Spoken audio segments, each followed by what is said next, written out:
Fala pessoal, boa noite a todos que participam das nossas lives.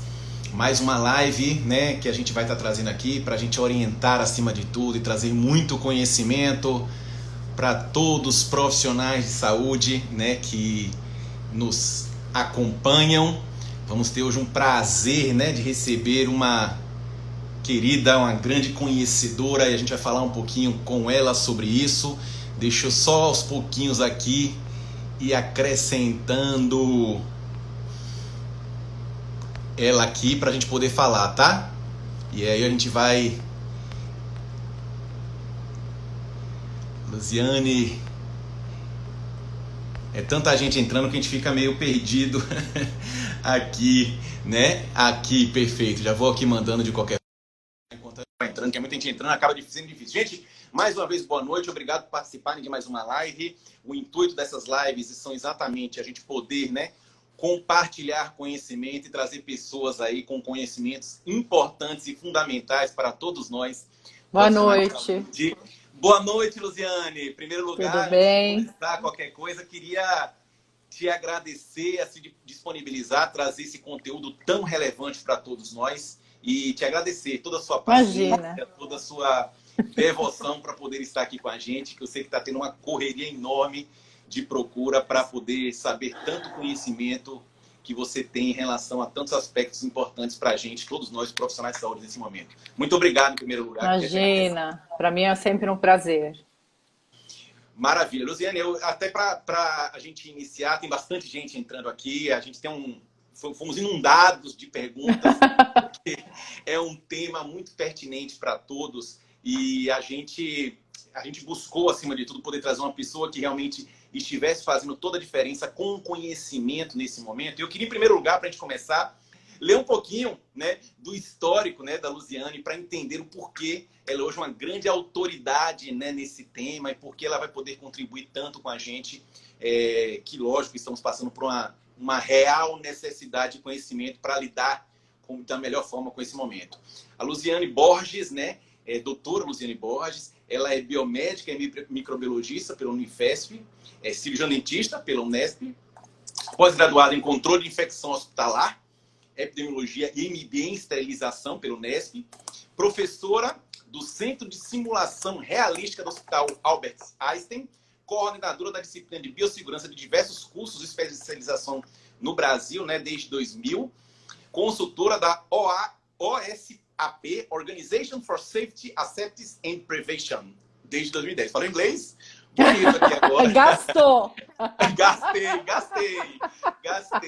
Ou seja, é uma conhecedora de todo esse aspecto e, além de conhecedora, é uma referência com uma experiência muito grande. Então, Luziane, mais uma vez eu queria agradecer você se disponibilizar para trazer esse momento aqui com a gente e te dizer que já fomos enxurrados de pessoas, de perguntas, porque eu tenho certeza que muitas pessoas estão no momento de buscar ajuda, né? E eu acho que todos nós podemos doar isso de alguma forma, e isso é uma forma que a gente está fazendo de trazer essas pessoas para doar um pouco ou muito do seu conhecimento para que os profissionais possam lidar melhor com essa fase. Muito obrigado mais uma vez. Imagina, para mim é sempre um prazer. A gente tem trabalhado bastante aí nos últimos 60 dias. Eu acho que é um grande aprendizado para todos nós, né? Não só para quem é especialista, mas é um grande aprendizado para a área da saúde como um todo. E a gente já sai ganhando, porque o dentista, se tem uma coisa que nós sabemos, é higienizar as mãos, né? Mais do que qualquer profissional de saúde, incomparavelmente em relação a médico e aos enfermeiros.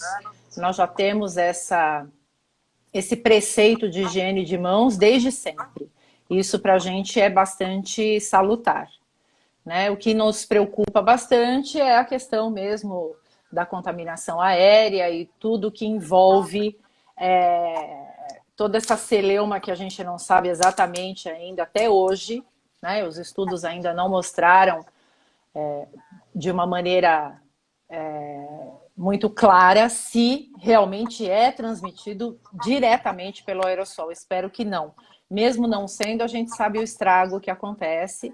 E como nós trabalhamos muito próximo à boca, muito próximo ao nariz, né? As vias aéreas superiores, é muito importante que o nosso colega tenha informações corretas, pautadas em ciência, e é por isso que eu estou aí me desdobrando e tentando colocar o máximo possível de informações corretas e pautadas em evidência. Isso é muito importante.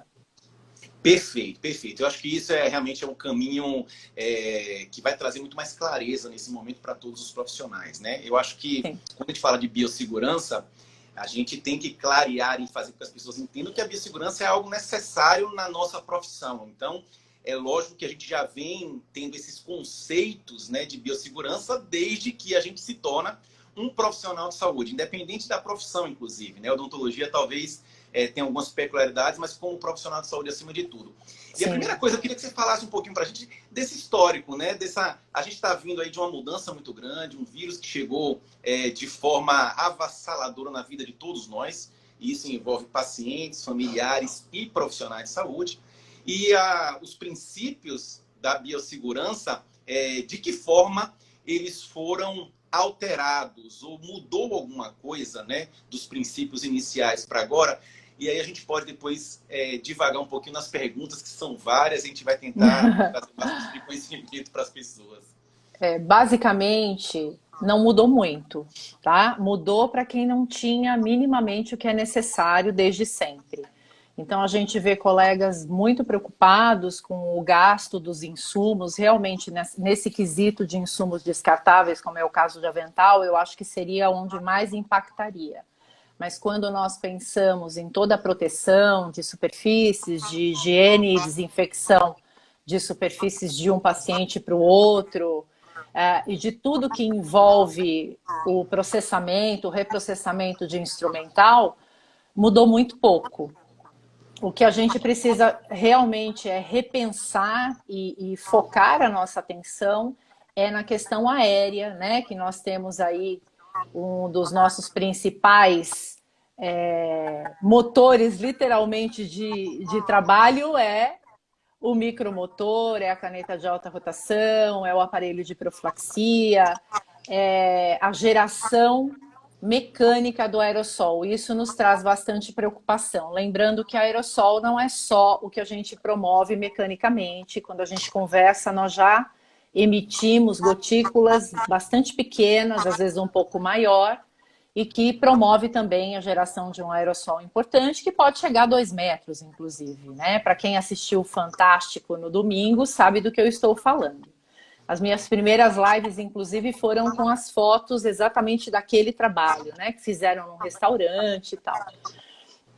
A parte de tudo isso, a gente fica bastante preocupado com a escassez dos insumos, né? Não só por parcos recursos do pessoal público, né? De quem trabalha na área pública, mas também do consultório de profissionais que eventualmente estejam atendendo convênios, essencialmente.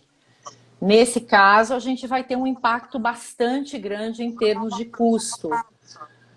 Eu colocaria em primeiro lugar a parte do atendimento público, em segundo estaria aí o dentista que atende essencialmente os convênios, e em terceiro o profissional que atende os pacientes só de maneira particular. De qualquer forma, existe sim um impacto, e a gente vai poder conversar sobre isso hoje em relação ao que nós podemos fazer para substituir algum insumo com qualidade, né? Pautado em ciência, pautado em evidência, mas o profissional está bastante preocupado nesse sentido. Então, a mudança, respondendo objetivamente a sua pergunta, não é tão grande assim quanto parece. O que é grande, ou o que era muito grande, era a discrepância da média do nosso dentista, ou da grande maioria dos dentistas do Brasil, que não utilizavam esses protocolos até então. Então, parece que tem que mudar muita coisa, mas não é tanto assim. De qualquer forma, se a gente quer atender, a minha orientação sempre é que se atenda da forma mais segura possível. E aí, dentro da sua condição, seja no serviço público ou no serviço privado, você vai precisar adequar algumas questões, né? Vai ter que adequar algumas condutas. sempre pensando num primeiro lugar que se chama segurança, né? Esse quesito segurança é inegociável, né, Bruno? Perfeito, perfeito, sem dúvida, sem dúvida. Fantástico e, assim, é importante, Luciana, tem muita gente, assim, inclusive da área médica que nos acompanha nesse momento, né, no dia a dia, e é interessante para eles porque eu acho que a grande maioria das pessoas da área médica, se eles conseguirem adequar, né, na mesma formatação que a gente faz na odontologia, eu acho que eles vão estar bem seguros. Então, serve também para todos eles aqui, Você diz para abordar consultório médico, né? consultório médico, né? Muitas pessoas têm clínicas Sim. e consultórios médicos. Não estou falando em termos de hospital, não. Na parte É, de o clínicas e hospital consultórios. não dá para a É gente outra garantir realidade. essa segurança de forma alguma. É muito complicado. Agora, o atendimento em consultório médico, com certeza. Inclusive, os médicos são muito menos suscetíveis numa consulta do que nós, dentistas. Isso é incomparável. Perfeito, Tá? perfeito. E você falou algo importante, a primeira pergunta que veio assim, tô vindo churrados, gente, estou tentando criar alguns pontos aqui para a Triar. gente poder falar, né? Para a gente tentar abordar o máximo possível e aproveitar, logicamente, o máximo possível do conhecimento da Luciane aqui, que ela pode nos ajudar com certeza em relação a essas dúvidas. E você falou, assim, acho que duas vertentes importantes, né? Que é a questão do atendimento particular ou privado, né, em clínicas e consultórios, que as pessoas, de certa forma, têm como alinhar esses conhecimentos e criar uma logística de atendimento. E nós temos também o atendimento do SUS, né? E a Sim. biossegurança no SUS e a falta de EPIs e insumos, né? De que forma isso pode ser combatido ou como as pessoas que trabalham, né, no Sistema Único de Saúde podem se proteger da melhor forma para evitar qualquer tipo de contaminação, não só deles, como daqueles que são atendidos por eles. Tem duas colocações importantes. Primeiro, atender todos os pacientes como se fosse um assintomático para a Covid. Isso tanto no público quanto no privado. E isso cada vez mais até o final do ano, até maio, junho do ano que vem. Porque a gente não vai conseguir, provavelmente, uma vacina tão cedo. Esse tão cedo, para a gente, é 1 ano e meio. Parece muito, mas para a tecnologia que nós temos, não é muito. Porque já demoramos muito mais para desenvolver uma vacina. Dito isso, eu preciso colocar para vocês o seguinte: nesse momento imediato, o ideal, pelo menos o SUS, seria atender exclusivamente urgências. Você está me ouvindo bem? Tá, Estamos né? indo ótimo, tá ótimo. Que bom. Urgências e emergências. Eu acho que nesse momento, marcar um paciente eletivo, sobretudo num atendimento público, não seria o ideal. Para os dentistas que ainda estão inseguros e que ainda não têm um protocolo seguramente validado, isso ele precisa fazer lendo muito, procurando bastante, fontes seguras, novamente eu insisto nisso, porque me parece que de um mês para cá surgiram vários especialistas em biossegurança e isso nos deixa bastante preocupado, porque algumas informações desencontradas e não corretas podem trazer muita insegurança e, inclusive, transmissão cruzada, infecção cruzada para os nossos pacientes e para os nossos colaboradores. A minha orientação, por exemplo, para o SUS é que se tente, na escassez, por exemplo, da N95 ou de aventais impermeáveis, que é o que a gente está pedindo para que se use no mínimo 40 gramas para clínico e 50 gramas para cirurgia, ao menos uma capa plástica que seja impermeável. Lembrando que isso seria uma situação de extrema escassez e que não é exatamente a primeira opção. Eu passei para você umas fotos, a primeira foto de uma lâmina de SMS, que eu acho interessante para que a gente possa dar essa opção. Acho que, que ótimo que você colocou aí.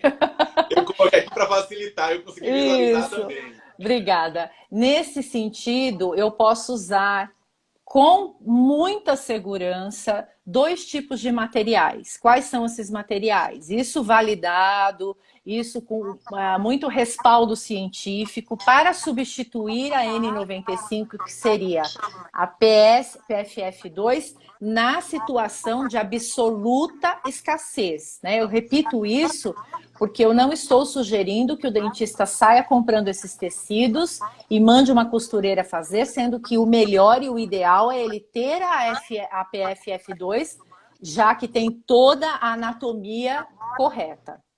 Então, o que nós temos? O SMS médico, que ele tem basicamente essas 3 camadas, sendo que ele consegue filtrar até 99% tem uma barreira microbiana. Isso é excelente. Para que se usa isso normalmente? Para fazer as barreiras de esterilização dos pacotes de hospital. Uma outra opção, que é também igualmente competente, é o que eu te mandei de uma máscara de sarja. Deixa eu botar e aqui. essa, né, isso tem que ficar bem claro, mais uma vez, isso, que é uma confecção doméstica, isso não é algo que você vai comprar numa cirúrgica ou dental, e é orientação somente quando você tiver parcos recursos ou escassez total dessa máscara PFF2 ou impossibilidade de comprar mesmo. Então, tanto o SMS quanto a sarja tipo 1 ou 2 Luziane, devem... deixa eu te atrapalhar só um segundinho, porque perguntaram o que é SMS aqui. Eu acho que é importante, que algumas pessoas não conhecem. Algumas perguntas estão falando SMS. Volta lá, vamos voltar que está escrito no próprio slide. Tá? São 3 camadas. Esse S é Spoon Bond, o M é Melt Blow e o S é Spoon Bond. É exatamente um polipropileno e outro que é do mesmo material, sendo que essa intermediária é uma barreira contra micro-organismos. A superior, o que está aí no caso para você olhar na tela, ela repele líquidos como água, sangue. A inferior é permeável a agentes esterilizantes, por isso que é usado como uma barreira, e a intermediária é uma barreira contra micro-organismos. Então, inicialmente, nós temos sempre esse tecido que nós chamamos de não tecido, que é o SMS médico, que não é o TNT comum. Máscara de TNT não é considerada EPI para profissional de saúde. E a gente pode, com uma camada dupla desse SMS médico ou com uma camada dupla dessa que eu mostrei, que é a sarja tipo 1 ou tipo 2, fazer uma barreira de proteção respiratória que pode ser muito eficaz na falta da PFF2, tá? Então, para serviço público, eu acho que a curto prazo a gente vai ter que entrar nessa opção, né? E isso eu não falo com pesar, não, porque esse tipo de material é muito eficaz. A gente só precisa ter cuidado com a confecção dessa máscara, que não pode dar vazão ao aerossol para entrar lateralmente, né? Se você olhar novamente, se você puder colocar essa máscara de sarja, ela tá lateral e frontal, você percebe que por mais apertada que ela esteja, mais ajustada, ela não é exatamente a anatomia de uma PFF2 que a gente já conhece, que a gente já mostrou em várias lives, tá? Então, assim, é uma opção, e uma opção que não é cara, e que se você puder lançar mão disso, sobretudo na área pública, onde você tem uma lavanderia, onde você não vai usar esse material, inclusive, como descartável, ele é reprocessável e é muito eficaz com esse reprocessamento. A gente tem alguns trabalhos que mostram que você pode reprocessar essa sarja por até 62 vezes, desde que não haja esgarçamento e nem furos. Isso é completamente respaldado pela ciência. Mas, mais uma vez, desculpe, Bruno, eu estou sendo muito insistente nisso, eu gostaria de deixar bem claro que não é para sair comprando esse tecido e substituindo inadvertidamente a PFF2 por essas máscaras que não são anatomicamente ideais. Elas são no sentido de barreiras, mas para ser ideal, ela precisa ter essa anatomia que só a PFF2 tem, que nos dá uma garantia melhor de vedação aqui no rosto, tá bom? Não, e perfeito, esse esclarecimento é muito importante, Luziane, porque muitas pessoas, inclusive, estão colocando aqui que estão com dificuldade de comprar as máscaras nas suas cidades. Né? Então, Sim, elas estão buscando uma possibilidade de substituí-las mesmo, porque em várias cidades a gente sabe a dificuldade que está para conseguir essas máscaras, de certa forma. Né? Então, inclusive, sim. várias das perguntas são sobre isso e Só já esclareceu muitas pessoas. um detalhezinho em relação à confecção dessas máscaras. Você não pode simplesmente pegar um gabarito da máscara cirúrgica e pedir para uma costureira fazer uma máscara de SMS duplo ou sarja dupla em cima desse gabarito. Se você perceber no que nós mostramos na foto, se você quiser colocar de novo, até para eu explicar, ela é muito diferente da anatomia de uma máscara cirúrgica. Inclusive, a PFF2 ela tem o apelido, ela é conhecida como bico de pato, porque ela tem que ter esse ângulo. Então, você precisa ter um gabarito adequado que se assemelhe a isso que nós estamos colocando. Depois eu acho que eu vou colocar isso à disposição lá no nosso Instagram. Nós temos até as medições, o gabarito que você pode fotografar e passar isso para um quadriculado. Lembra de quando era criança que a gente Sim, esfregava? A perfeito. gente pode fazer isso para você ter certeza que você vai ter essa garantia de puxar o elástico de baixo para cima e fazer esse cruzamento para vedar o máximo possível.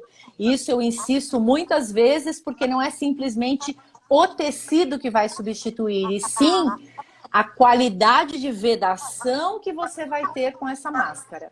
Tudo bem? Perfeito, perfeito. E eu acho que uma pergunta que casa com essa explicação é quanto tempo, as perguntas foram se ela é lavável e quanto tempo pode ser utilizada, Luziane. Então, essa máscara que eu estou mostrando, ela é lavável e ela pode ser, sim, depois de lavada, principalmente o tecido, tá? A sarja, que ela é hidrofílica. A outra, apesar de não ser totalmente hidrofílica, como ela permeia para fazer a esterilização das caixas e materiais dentro, ela já é para isso, ela já é exata, ela não é hidrofóbica e ela é semi-hidrofílica. Então, exatamente, pode ser lavada, pode ser esterilizada e reutilizada. O que a gente fica bastante receoso é somente com a anatomia dela, para que você não tenha esse aerossol que fica pairando muito leve e entre em todas as reentrâncias que encontrar. A máscara PFF2, quando você compra, inicialmente está escrito lá e a gente tem que respeitar o fabricante, que seria descartável. O que a gente está sugerindo, e até o CDC dos Estados Unidos e várias entidades mundiais sugerem, é o uso prolongado dela, da máscara PFF2, sem lavar, sem esterilizar, sem borrifar nenhum produto, até porque ela é pronta para se utilizar como uso único. Nesse caso, falando da PFF2, você usaria como uso prolongado, reusando algumas vezes, mas não passando nenhum produto químico, não submetendo a nenhuma desinfecção e não a submetendo a nenhuma esterilização. Assim como os aventais impermeáveis, que todo mundo pergunta muito. E qual é a diferença do uso prolongado da máscara para o uso prolongado dos aventais? É o metro quadrado. A máscara é uma coisa que você coloca aqui, guarda numa caixinha, toda perfurada para arejar. Um avental, ele tem no mínimo 1,5 m, 2 metros quadrados, e quando você tira e abaixa e levanta, ele levanta aerossol também. Então, a gente não pode comparar o uso prolongado de uma máscara PFF2, que é algo muito circunscrito, pequeno, com um avental que tem uma enormidade de tecido. Tá? Isso eu gostaria de esclarecer, porque vem muito essa pergunta. Claro. Se você orienta uma máscara de uso prolongado, por que eu não posso economizar material e guardar por 3 dias o meu avental? Faz sentido essa pergunta? Faz muito sentido. Porém, eu teria que ter uma prática que o dentista não tem, nem o enfermeiro tem, de guardar esse avental sem aerossolizar o ambiente, deixar ele no local não contaminado para arejar e depois usar sem contaminar o corpo. Isso é muito difícil. Aí você concorda que colocar isso numa caixinha plástica, numa máscara, é muito mais fácil conseguir? né? Perfeito. Quando é que eu jogo fora? Quando é que eu descarto essa PFF2 que eu vou comprar e vou usar de uma forma prolongada? Quando os elásticos não estiverem mais funcionais, e a gente tem uns testes de pressão positiva e negativa para fazer. Quando eu tiver essa máscara úmida ou molhada, e falar o mínimo possível, que é uma coisa que a gente não consegue fazer com o paciente, que é falar pouco. É Mas difícil. quanto mais você fala com essa máscara, mais você molha a máscara e mais ela vai perdendo a funcionalidade. Ou se ela estiver suja. Então, nessas 3 opções, você descarta. A história de se usar 7 dias é muito vaga e eu não oriento fixar uma data de uso. Simplesmente eu tenho que verificar a funcionalidade dessa máscara, tá? Perfeito. Eu gosto um pouco de jardinagem, viu, Luciane? Então, assim, eu lembro um pouco, é igual molhar planta, né? Molhar planta, quando Sim, é que te molha? Eu toco na terra, vejo se está mais molhada, eu molho ou não molho, né? exatamente, É 7 dias exatamente. aonde? No Rio Grande do Sul, na Bahia, muda muito, né? Não, com certeza. E quando você vai guardar essa máscara no plástico, tomar cuidado para não pegar uma tapoeira, um plástico muito fundo, onde você vai esticar essa máscara muito mais do que é a sua própria circunferência craniana. Porque imagine uma pessoa que tem uma cabecinha pequena, uma pessoa mignon, que não é o meu caso, e que tem um crânio pequeno, ele vai esticar pouco esse plástico. Aí ele pega, esse plástico não, desculpe, essa fita, essas 2 fitas. Aí ele pega um pote alto e estica esse plástico. A próxima vez que ele vai usar, a máscara vai cair do rosto. Então, são detalhes que a gente está aprendendo, ensinando, porque como a gente não usava prolongadamente, a gente usava e jogava fora. Usava um dia e jogava fora. Agora não é mais assim, tá? Perfeito, perfeito. Muito bom, muito bom. Outra pergunta, né? Muitas pessoas estão com muitas dúvidas em relação à luva. Usar uma luva, usar 2 luvas. Qual é o procedimento que a gente deve ter? E deixa eu só lembrar as pessoas, Rosane, tem muitas pessoas também auxiliares que estão acompanhando a gente aqui e perguntaram se essas possibilidades também são para elas. A gente vai falar exclusivamente depois de auxiliar e Sim, recepcionista, mas lembrando, gente, que a gente está falando do atendimento clínico, né? Então, sim. de certa É, forma, a gente está pensando em todos que estão no atendimento. Ou já pode, inclusive, adiantar um pouquinho também esse lado, é. Luciane. Eu fico bastante receosa e muito preocupada quando eu recebo alguns centenas de directs de ASB e TSB dizendo que o dentista que trabalha com essa pessoa a 4 mãos está todo paramentado e não comprou a paramentação igual e devida para essa funcionária. A obrigação que nós temos é primeiro nos proteger. Nos protegendo, a gente protege o paciente. Então, quando você não protege o seu auxiliar, o seu assistente de 4 mãos, você também não se protege e não protege o seu paciente. Isso é matemático. Isso não tem economia, é irrefutável, não tem o que questionar. Partindo disso, quando se trabalha a 4 mãos, a gente precisa pensar que temos que trabalhar sempre com alguém que esteja espelhado na sua paramentação. Então, se você está com óculos de proteção, com face shield, com uma máscara PFF2, com um gorro e um avental impermeável, o mesmo tem que ser feito e dado para a pessoa que vai estar com você. Seja um dentista, seja uma secretária, seja um ASB, qualquer pessoa que vai te auxiliar. Eu gostaria que você colocasse aquela foto que eu acho tão interessante de uma moça com uma touca, Essa, que é uma moça linda. Isso se chama balaclava, se usa muito para esqui. Quem já esquiou já usou isso por baixo da roupa do esqui. E essa é a minha dica diferente de hoje, que eu não falei em nenhuma live. Veja bem, quando a gente coloca a máscara, seja qual for, o face shield e o nosso avental, nós ficamos, eu pelo menos, eu tenho 1,80 m de altura, eu tenho um pescoço desse tamanho. Eu tinha apelido de girafa quando eu era pequena.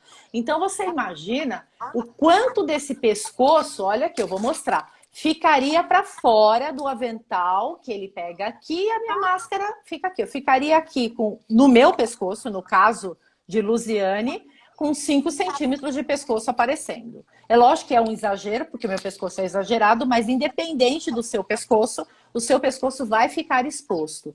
Então, a balaclava, que é feita de TNT, e que pode ser de 30, não precisa ser de 40 gramas, seria uma orientação principalmente para os procedimentos onde você vai ter aerossol mecânico.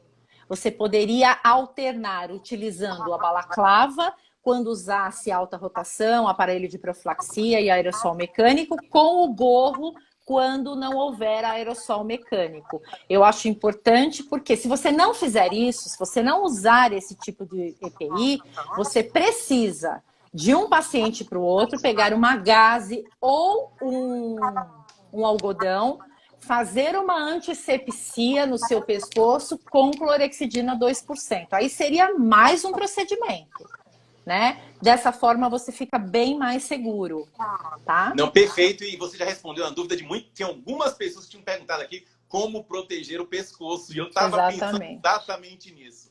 E é excelente. Algumas alunas, eu dou um curso ao vivo que é de 3 horas, né? Pela internet, pelo Zoom, e perguntam, e aí eles me mandam as fotos. Algumas pessoas já desenvolveram, inclusive, um colete de cervical de TNT. Também pode ser, mas eu ainda considero a balaclava mais eficaz porque ela tem um elástico que pega aqui, né? E ela vai pegar até embaixo do queixo. E esse colete não faz isso. Esse colete cervical não vai pegar a extensão aqui. Inclusive, para uso prolongado da PFF2, como a PFF2 você vai colocar sempre e usando prolongadamente, vai colocar o óculos, vai colocar o face shield, isso vai proteger o seu rosto também, não só o pescoço.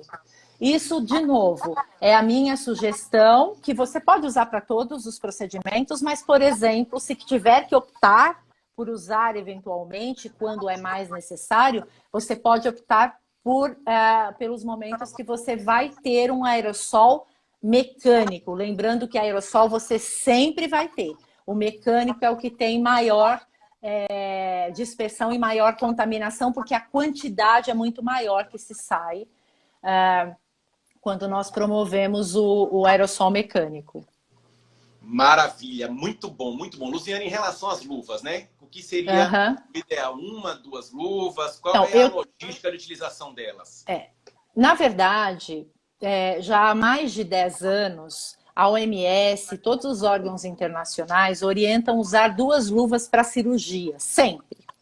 No caso do SARS-CoV, a gente não vai se preocupar nesse sentido, até porque a gente tem outros agentes infecciosos que você pode adquirir.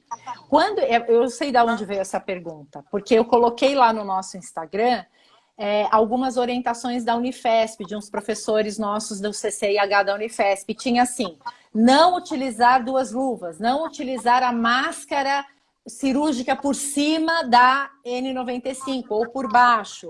Então, deixa eu explicar o porquê.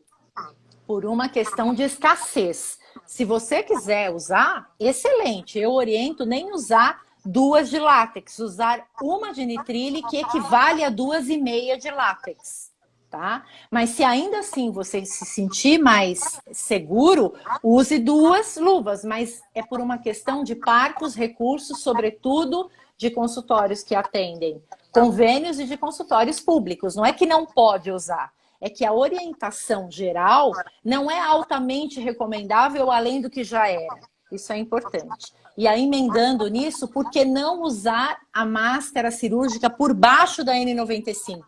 Porque a máscara cirúrgica tem uma abertura lateral, que todo mundo sabe que ela fica aberta aqui. Então, você não vai proteger aquela fresta que o aerossol pode entrar. Posso usar por cima? Muita gente está usando por cima, até para proteção maior e uso prolongado da máscara N95. Não está escrito em nenhum lugar que não pode usar. Mais uma vez, é por uma questão de escassez e de ter que trocar essa máscara cirúrgica que você usaria por cima todas as vezes que usasse a N95, que seria a PFF2, e descartar. Então, se você usa adequadamente a máscara PFF2 com o face shield, com o protetor facial, não há necessidade de ficar colocando, até porque você vai ficar suando mais e pode ser que molhe mais ainda o interior da PFF2. Tem que pensar nesse sentido. Mas a única coisa, nesse caso, que é proscrita, que é proibida, é inverter, é usar a máscara cirúrgica e por cima usar a PFF2. Se você quiser e achar que é conveniente, embora não seja orientação em nenhum lugar, você pode fazer o contrário, mas não a máscara cirúrgica primeiro em contato com o nariz para depois colocar o respirador PFF2. Perfeito. Uma outra pergunta, né, que também foi bastante repetida, é quaternário de amônio. Substitui Sim. o álcool 70 na desinfecção?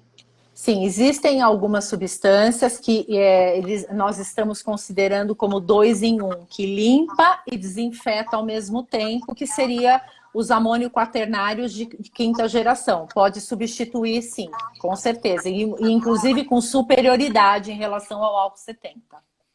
Ah, Tá? perfeito. Mais uma possibilidade aí para as pessoas que estão com dificuldade Sim. de encontrar, né, alguma dessas possibilidades, né, como o álcool 70 no caso. Sim. Uma outra dúvida, Luziane, que eu acho que é de muita gente realmente, e aí vai, extrapola o consultório, inclusive, né? Aerosol, cuidados com ar-condicionado e luz ultravioleta, né? De que forma isso pode aumentar a contaminação e de que forma a gente pode lidar melhor com essas possibilidades para diminuir a possibilidade de contaminação? Tá. Primeiro a gente precisa, Bruno, repensar a contaminação aérea do nosso consultório. Isso sempre ocorreu, eu falei já umas 3 vezes, vou falar de novo. Eu mesma fui vítima de toxoplasmose. Você que gosta de jardinagem, é próprio de quem faz jardinagem, mas eu nunca tive gato, nunca trabalhei com jardinagem. E eu, na gravidez da minha última filha, que tem 8 anos, eu descobri na sorologia IgG para toxoplasmose e citomegalovírus. Da onde veio isso? Das profilaxias e da periodontia que eu fazia. Mas será, Luziane, que você está falando e você não tinha cuidado? Tinha todos os cuidados. Adivinha que cuidado eu não tinha? Ficar de máscara e de óculos sempre dentro da sala. O que a gente fazia até então? Dispensava o paciente imediatamente, terminava, tirava o face shield que eu sempre usei, tirava o óculos, e eu não uso óculos de grau, tirava a máscara e conversava com o paciente. Só que quanto tempo fica pairando esse aerossol no ar? 3 horas. Então, eu ficava respirando e conversando com o paciente, que provavelmente tinha os pacientes, que foram 2 doenças, acredito que tenha sido de pacientes diferentes. Então, eu sou um exemplo vivo de que, apesar, veja bem, de usar tudo isso que eu estou falando, se você não cuidar do tempo e do EPI adequado que você fica dentro da sala, você pode adquirir doenças mesmo tendo todos os EPIs. Então, vamos pensar. Tem janela no seu consultório? Se tiver, excelente. Você vai deixar esse consultório fechado quando o paciente sair por meia hora, no mínimo meia hora, com a janela aberta e a porta fechada, ventilando. Se não tem janela, complicado. Você vai ter que procurar o mais rápido possível um escape desse ar, porque o ar, além de ter que circular, ele precisa ser filtrado. Então, já existem algumas opções aí, tanto sistemáticas mesmo que venha do próprio prédio, isso equivaleria a uma obra, isso vai custar um pouco mais caro, como um aspirador potente, um suctor potente com pressão negativa, com alguns filtros. Isso já deve estar chegando no Brasil em uma semana. Independente disso, sempre usando bomba a vácuo, fazendo isolamento absoluto e usando o mínimo possível de aparelhos que façam a aerosolização. Então, não existe uma fórmula mágica para você resolver todo o problema de contaminação do ar. Tem o bochecho, tem o trabalho a 4 mãos, tem aqueles dispositivos de afastadores que já você conecta direto na bomba a vácuo, tem esses aparelhos externos que, por exemplo, em Israel, é proibido o dentista trabalhar se não tiver essa pressão negativa que fica na frente do rosto do paciente. E a janela aberta é o que mais vai circular o ar do seu consultório. Agora, a gente tem um grande problema com aqueles clima, consultórios, né? que não tem janela aberta. Mas eu não estou dizendo para trabalhar de janela aberta. Eu estou dizendo para terminar o procedimento, desligar o ar-condicionado, abrir a janela, deixar ventilar livremente o máximo possível que você conseguir, no mínimo de meia hora a 40 minutos, e só fazer as trocas de barreiras desinfecção e limpeza e reposição dessas barreiras após essas 30 minutos ou 40 minutos. Não é como a gente fazia antes. O paciente foi embora, a gente tirava tudo, não é isso que a gente fazia? Exato. Limpava tudo, colocava ou não colocava a barreira e esperava o próximo. Agora a gente vai fazer o contrário. A gente vai sair o mais rápido possível da sala. Nós, os profissionais e os pacientes de máscara e de gorro, o paciente só deixa o óculos de proteção que ele vai receber lá na entrada dentro da sala, mas o profissional e o seu auxiliar não pode permanecer na sala de atendimento com paciente ou sem paciente, sem óculos de proteção, sem gorro e sem a máscara PFF2. Isso é fundamental. Ozônio, UV, isso é eficaz? Não sabemos em que medida é. Eu não vou dizer para vocês que é eficaz e nem que não é eficaz, porque depende da abrangência, depende do tipo de luz, depende da quantidade de minutos, depende da metragem que você vai ter e depende do tipo de comprimento de onda. Ainda que seja eficaz, ele não substitui um suctor de pressão negativa. Ele não substitui a janela aberta e uma forma de exaustão potente. Isso tem que ficar muito claro. Agora, é óbvio que existem alguns sistemas de ozônio, por exemplo, onde você coloca numa sala e consegue eliminar muito da contaminação aérea. Só que isso te custaria uns 70 mil reais. E aí eu não vou colocar isso aqui para vocês, porque eu acho que não é a maioria do dentista que vai poder comprar. Se puder comprar, excelente, seria uma saída maravilhosa. Mas você imagina eu propor isso para um dentista que tem uma cadeira, que depende de um convênio, colocar um único aparelho que custa quase 100 mil reais. Perfeito, perfeito. E tem que ter a viabilidade. É o que a gente sabe que nesse momento algumas pessoas vão ter que se readaptar a realidades que não eram executadas no passado. E, logicamente, que isso vai ter um aumento de custo operacional, né, para todos os profissionais, todos os dentistas. E a gente tentar equilibrar, trazer o máximo de segurança, mas que seja viável financeiramente, eu acho que é uma preocupação completamente viável, né, Luciane? Claro. Isso é importante.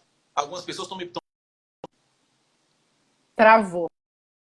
falou em relação ao que substitui o álcool 70. É o quaternário de amônio de quinta geração.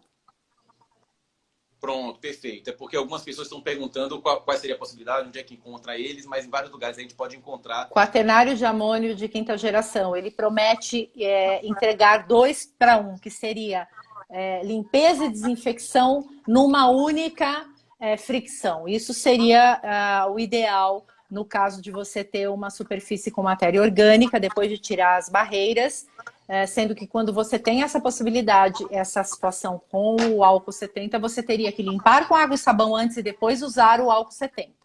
No caso de utilização do quaternário de amônio de quinta geração, ele faria limpeza e desinfecção ao mesmo tempo. Entendi, entendi. Outra pergunta que é muito constante aqui em relação à capa de chuva, ela pode substituir o avental, no caso de gramatura 40, né? Porque a gente está vendo aí uma supervalorização de muitos utensílios que devem ser utilizados, né? E essa é uma das dúvidas muito constantes. Pode-se utilizar a capa de chuva como substituto, Luciano? Eu tenho muito cuidado para falar isso, porque a gente é formador de opinião. Numa situação de parcos recursos, ou seja, de recursos impossíveis, ou de se vender um avental por R$40, fica inviável trabalhar com avental impermeável. Então, se você não tiver outra opção, sempre procurar uma superfície plástica que não seja daquelas mais finas possíveis e que seja descartável sempre. Isso eu insisto em dizer. Não vá pegar a capa de chuva e reutilizar lavando e secando no varal, tá? Isso numa situação de impossibilidade de achar esse EPI que seria o adequado, tá? Perfeito, perfeito. Uma outra dúvida muito constante aqui foi em relação à troca do detergente, né, enzimático a cada lavagem, né? Como fazer e de quanto tempo trocar, quando é que deve ser feito isso? Tá, eu vou colocar 2 pontos em relação a isso. Primeiro, para quem lava manual, vai ter que se habituar a fazer uma lavagem submersa. O que seria essa lavagem submersa? Eu tenho a escova, tenho o meu instrumental, eu não vou fazer isso debaixo da torneira de forma alguma e nem num local onde não haja água submergindo a minha mão com a luva e esse instrumental. Por quê? De novo, para não provocar a aerosolização, que é uma palavra muito chata. Eu não Formação posso de, falar ela nunca, eu sou gago, Luziane. formação de aerossol é a aerosolização. A Então, para não... aerosolização. Tá aí, Isso, ó. conseguiu aí, ó. Tudo que vai promover essa aerosolização, a gente vai continuar, é um trava-língua. Você não vai fazer. Então, primeiro ponto, primeira pergunta. Tem que trocar a cada lavagem? Sim, sempre teve que trocar. A gente não fazia isso, mas tem que fazer. Agora, muito mais. Segunda, se você não lava no ultrassom, e mesmo lavando no ultrassom, às vezes você precisa retocar essa limpeza, que é a parte mais importante antes de entrar na autoclave, é a limpeza. Se você não tiver limpeza, você não tem esterilização, ainda que tenha a melhor autoclave do mundo. Sempre essa lavagem deve ser submersa. E aí, puxando esse gancho que eu ia falar de promover aerossol, eu tenho visto em vários manuais de entidades de renome do país o termo borrifar. Esqueçam borrifador na vida de vocês no próximo ano e meio. Não se borrifa nada. Eu mandei uma foto para vocês lembrarem do que é almotolia. Então, ao invés de ter borrifador, vocês vão comprar, isso custa R$6, R$5 cada frasco desse. Tem aqueles que têm uma pontinha arredondada, que é um outro tipo de almotolia, que se chama piceta. Esse nome é perigoso. Piceta. E aí você usa ou almotolia ou piceta, que é uma almotolia com a pontinha arredondada, que é mais adequado, inclusive. E aí não vai jogar isso na superfície direto. Você vai colocar no papel ou no não tecido, aquele tecido, não tecido que a gente usa para fazer a desinfecção, e direto desse papel ou não tecido você vai fazer a desinfecção. Jamais jogar ainda com almotolia para não fazer a formação de aerossol. Uma outra coisa que a gente entraria aí já naquela parte de prótese, lembra que perguntaram? E aí, para não perder o fôlego da conversa, falando também de não promover gotículas a aerossol. Quando nós fazemos uma moldagem, o que era orientado? Coloque a moldagem na água corrente e depois coloque em submersão a alguma coisa. Você tem uma luz aí que está estourando, mas dá para ver. O que está mostrando isso? É uma outra. Tem uma água caindo aí nessa, não? Deixa eu botar outra. Essa é o bendito do borrifador, que a gente vai esquecer borrifar. Essa palavra borrifar está proibida no vocabulário do dentista no próximo ano e meio. Então, a gente vai fazer o que nesse caso das moldagens? Vamos fazer a moldagem, pegar a moldagem, ao invés de colocar embaixo da torneira, que vai promover muita gotícula, isso. Não vamos fazer isso. Isso está em manuais de entidades sérias aqui no Brasil. Volto a dizer, não podemos fazer promoção de gotículas e aerossol. Então, isso está proscrito, isso está proibido em tempos de pandemia e até termos uma vacina. Portanto, 1 ano e meio não colocando essas moldagens debaixo da torneira. E aí a outra foto que você colocou seria uma mão segurando a moldagem, isso, e a outra mão apertando o borrifador. O borrifador a gente não vai usar e nesse caso não vamos usar também a almotolia ou piceta. O que a gente vai usar? A gente vai usar ou um algodão ou uma gaze embebida por um material que pode ser o quaternário de amônio, pode ser ácido peracético, pode ser álcool 70 clorexidina ou o próprio álcool 70 ou até o hipoclorito, onde você vai deixar em contato por 10 minutos. Como é que eu substituo essa torneira caindo nessa moldagem? Eu vou pegar uma cuba plástica com água da torneira e vou colocar dentro, com uma luva, claro, e vou fazer movimento pendular para enxaguar essa moldagem sem formar gotícula. Parece frescura, mas é para evitar a tal da palavra de trava-língua, que é a aerosolização. Falei. Não, isso foi interessantíssimo, porque muitas pessoas aqui falaram, já comprei borrifador e Você vai estavam indo por esse comprar caminho, né? almotolia. Põe de novo aí para as pessoas não se confundirem. O que que é o borrifador? Todo mundo conhece. O que que é a almotolia? Esse é o borrifador, ó. Isso, o borrifador é o que promove aerossol, né? A almotolia nada mais é do que um recipiente plástico parecido com o borrifador, só que ele não borrifa. Ele acaba derrubando, né? Você coloca de uma maneira mais com menos gotículas espirrando. Existe aquele outro que é a tal da piceta, que pode também substituir a almotolia, que nada mais é do que uma almotolia com a pontinha arredondada, assim. Perfeito, perfeito. Uma outra dúvida, Luziane, que foi muito constante aqui, e acho que você já respondeu parcialmente ela, mas é sobre o intervalo entre as consultas, né? Como é que deve ser feito os intervalos? As pessoas estão na fase agora, né, de atender urgência, a grande maioria dos locais, né? Urgências e emergências, mas como deve ser esse intervalo das consultas entre os pacientes nesse momento? Tá. Nesse primeiro momento, a gente não vai ter problemas. Se você só atender urgência, você não vai ter problemas com esse horário, com esse tempo. O que a gente se preocupa é quando começar a voltar à normalidade, a gente tiver que estabelecer esse padrão rígido de horário. Bruno, não tem ninguém no mundo que possa te responder isso com assertividade, tá? Eu estou tentando, dentro do racional teórico, do que a gente conversa com colegas do mundo inteiro literalmente, de controle de infecção hospitalar e odontológico, e a gente está sugerindo, aliado a toda aquela questão que eu falei para vocês, trabalho 4 mãos, aspiração potente, bomba a vácuo, janela aberta no intervalo ou alguma forma de pressão negativa para puxar esse ar contaminado para fora, sendo que nós temos trabalhos que comprovam que durante 3 horas nós temos esse aerossol ainda pairando, não sabemos em que medida isso pode ser inócuo, mas com certeza na primeira hora ele é muito mais inócuo do que na segunda e terceira hora.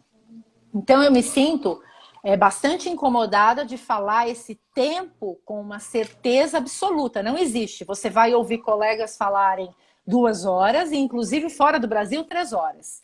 Eu estou pedindo pelo menos 40 minutos com essa sala fechada. Muito mais quando você aciona uma alta rotação ou um aparelho que gere o aerossol. Para quando você não faz isso, minimamente meia hora. Se você atende ROF, se você atende clareamento, se você vai fazer um atendimento de consulta de orto, minimamente meia hora. Aí pode perguntar, nossa, Luziane, mas eu não tô gerando aerossol. Está gerando aerossol. Quem está é o paciente respirando. Então, e isso se estende para os biombos também, Luziane? Os lugares que têm biombos de atendimento separando, ou isso modifica nesse sentido? A gente vai ter que repensar muito esses lugares de clínicas modulares, tanto que as universidades estão com as aulas canceladas por tempo indeterminado. Então, clínicas que têm esses biombos que não são até o teto, vai trocar aerossol de um biombo para o outro, de um espaço para o outro. Mais uma vez, o que entraria ali? A ventilação e a janela que você vai ter que deixar aberta. Luziane, eu não tenho janela, então você vai ter que colocar um exaustor de altíssima potência para puxar esse ar todo para fora. Ou comprar um aparelho que seja uma pressão negativa ou suctor portátil. Não tem milagre, não existe nada. Ah, mas eu comprei um aparelho de UV que me disseram que se eu colocar 5 minutos eu esterilizo o ar. Sinto muito, isso não acontece. Sinto muito te dizer, se você comprou, você pode usar, ele vai ser um atenuante, vai te ajudar sim, mas ele não vai esterilizar o seu ar. Perfeito. Ou seja, vamos mudar todo o nosso modelo de negócio em relação a isso e as universidades vão ter que se readaptar. Repensar o ar do consultório, repensar essa coisa intangível que você não pega, que é o ar. Né? Perfeito. Luziane, a gente está no limite, o Instagram é super rigoroso com a gente do para cair. Como eu não quero cair sem você poder fazer as considerações finais, e tem muita dúvida aqui. A gente vai tentar até, inclusive, enumerar, gente. Quem quiser mandar por inbox aí as dúvidas, eu vou tentar repassar e de alguma forma que a gente tenha alguma possibilidade de respondê-las, porque tem muita coisa realmente, é muita gente mandando questionamentos, tentei reunir o máximo possível aqui para a gente tentar um alinhamento, mas infelizmente o Instagram é muito rigoroso com a gente nesse sentido. Então, primeiro Eles lugar estão aqui, pedindo para você deixar gravado, você vai deixar, né? Vou deixar sim. Vou deixar inicialmente as 24 horas, depois a gente vê como a gente faz esse conteúdo chegue para mais pessoas, exatamente. Sim. A gente vai fazer, não se preocupa não, tá, gente? Para a gente poder clarear isso aí. Luziane, muito obrigado em primeiro lugar. Imagina, é um prazer muito grande. A sua possibilidade de estar aqui nos ajudando, acima de tudo, da forma que está sendo, a sua preocupação com os profissionais. E já deixa, de qualquer forma, os contatos, as pessoas que têm mais dúvidas, como podem te procurar, como podem te encontrar, para que possam, acima de tudo, melhorar ou receber algum tipo de informação para esse momento com tantas nuances na nossa vida profissional. Muito obrigada, já gostaria de agradecer, porque se a gente for cortado, pelo menos eu já agradeci. Muito obrigada, a gente se conhece há muito tempo de vários congressos do Brasil e agora a gente está tendo a oportunidade de se rever. Parabenizo pelo seu trabalho, que é exemplar, né? E acho muito interessante tudo isso que você está proporcionando para o seu público também, que é informação baseada em evidências. Isso eu volto a dizer, eu vou dizer em todos os momentos que eu tiver oportunidade, porque, mais uma vez, quando você tem um problema cardíaco, você vai procurar um cardiologista. Quando você tem um aneurisma cerebral, você vai procurar um neurocirurgião. Então, se você tiver dúvidas de protocolos de biossegurança, ouça, leia, procure pessoas que tenham credenciamento e que tenham estatura científica para te dar a orientação correta. Me desculpe se você está ouvindo e você está fazendo isso na melhor das boas intenções, promovendo alguns protocolos inadequados que nós estamos lendo diariamente, mas eu gostaria de deixar claro que isso é uma questão de saúde pública. Isso não é reserva de mercado, até porque a gente tem o sol é para todos e temos várias pessoas que possam dar uma orientação adequada. Mas isso, para mim, é fundamental. Se vocês tiverem alguma dúvida a mais, se quiserem entrar em contato, o nosso Instagram está à disposição, nós temos um e-mail que está lá para você mandar e-mail, a gente tem algumas turmas, eu faço bastante curso online ao vivo, eu não faço nada gravado, porque todo dia muda, e para quem fez os cursos atrasados, eu mando as atualizações, as meninas e os meninos sabem disso, e a gente está no Luzi_Borges. Eu não consigo responder tantos directs, me desculpem, parece que eu estou ficando arrogante, metido, mas não é. Eu estou também em casa, tenho uma filha, a gente está trabalhando bastante, tem reuniões com o pessoal da América Latina, de fora, e eu estou lendo bastante para poder trazer o melhor possível. Então, se eu não conseguir responder para vocês, por favor, mandem e-mail. Se quiserem fazer o nosso curso de 3 horas, existe a possibilidade de estender isso para 1 hora exclusiva com você, onde você vai personalizar o seu atendimento. E eu só tenho a agradecer mais uma oportunidade de estar trazendo informações para vocês e espero que isso tenha clareado um pouco mais, né, Bruno?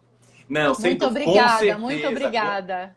Com certeza, meu bem. Muito obrigado mais uma vez e tenho certeza que foi muito relevante, tanto para os profissionais, quanto para toda a equipe realmente que está acompanhando a gente nesse momento, essas informações com relevância científica, com alguém que realmente é uma expert, especialista na área, doando esse tempo tão importante que a gente sabe, né, que a Luziane está no momento que ela está tendo que estudar bastante. E revendo conceitos, viu? E revendo conceitos todo dia. Isso é importante. Maravilha. Isso muito obrigada. Muito obrigada. Obrigado mais uma vez. Cuidem-se. Cuidem-se que nós temos 3 semanas muito difíceis no Brasil. Isso não é fake news, isso é verdade, tá? Nós temos 3 semanas muito complicadas entrando aí a partir dessa.